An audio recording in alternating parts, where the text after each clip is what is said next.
চাঁদের মতন মুখটি যখন ভাসতো নয়ন জলে, আদর কইরা মুইছা দিতাম গালে।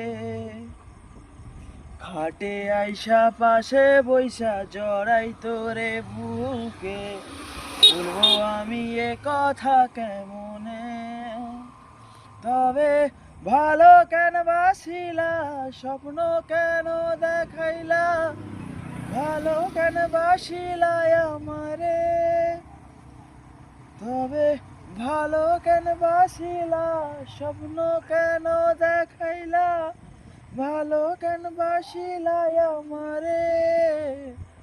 লাল শাড়ি পরিয়া কন্যা, রক্ত আলতা পায়, আমার চোখের জল মিশাইলা দিলা না বিদায়।